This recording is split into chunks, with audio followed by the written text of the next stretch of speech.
ko, dārgie draugi? Šodien pievienojieties man virtuālā treniņa laikā.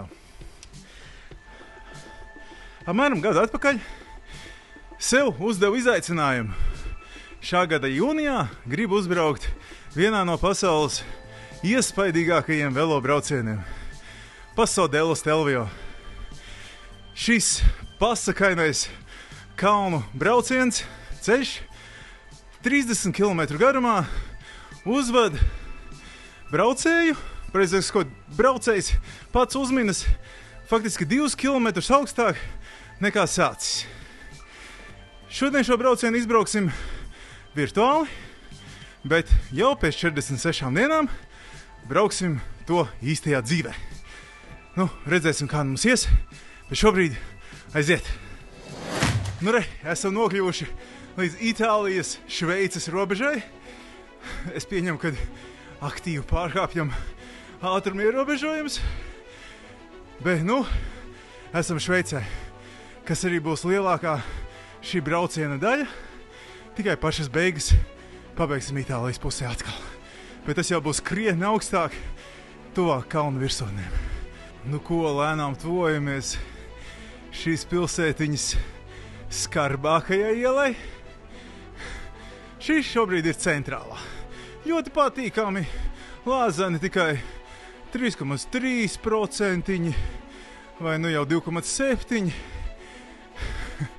Bet redzēsim tūlītās patieso šī brauciena stāvumu, kas būs tepat ap stūri, ja pareizi atceros. Bet šobrīd skaista un brīnišķīga Šveices pilsētiņa. Bet kā jau mums rūvī ceļazīmes rāda, pa kreisi jāgriežas un stāvums pieaug tīri skarbs. Nu ko, aiziet!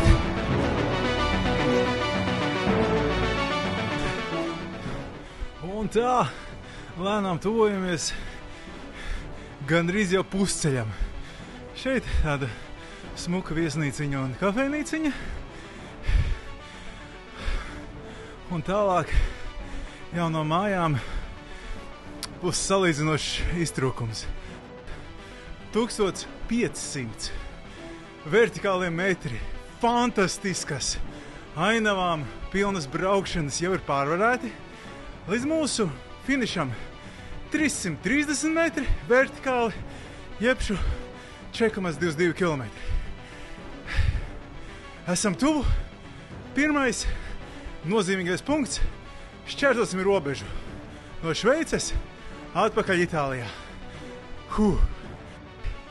Lēnām tuvojamies tādam kā nopietnam kontrolpunktam Šveices un Itālijas robeža. Ja ceļojuma sākumā iebraucām no Itālijas Šveicē, tad šobrīd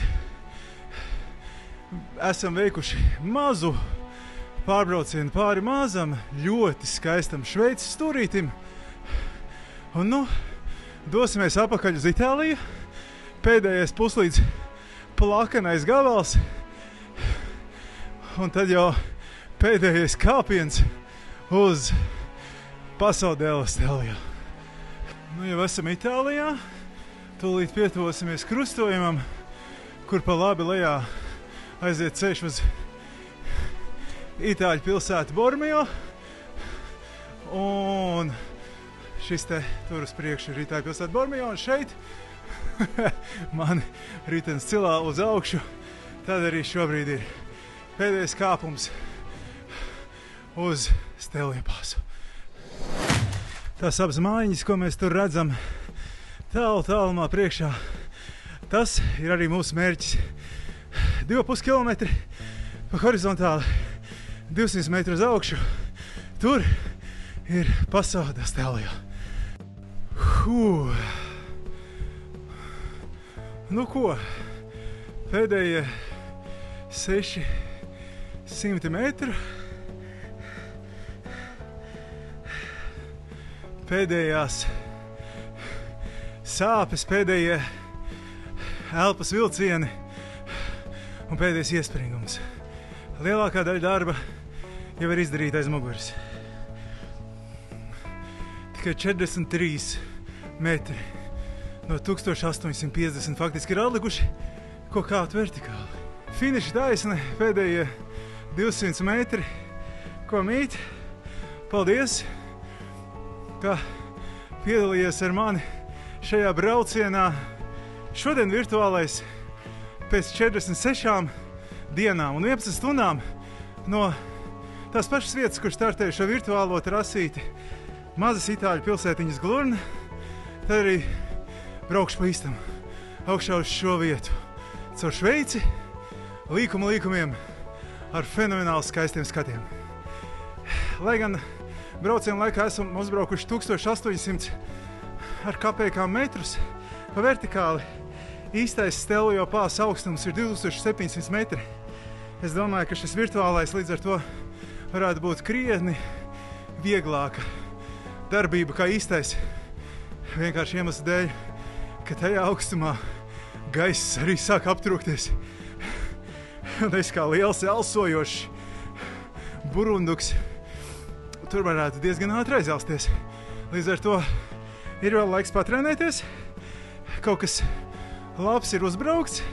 Šis bija paredzēts kā zona 2 brauciens ar zona 3 20 minūšu segmentiem vairākiem pa vidu, kas ir izdevās. Tā kā treniņu plāns sasniegts. Un paldies tev par to, ka skatījies. Paldies tev, ka biji kopā ar mani šo mazo brīdi. Nu tad 46 dienas līdz šim skatam.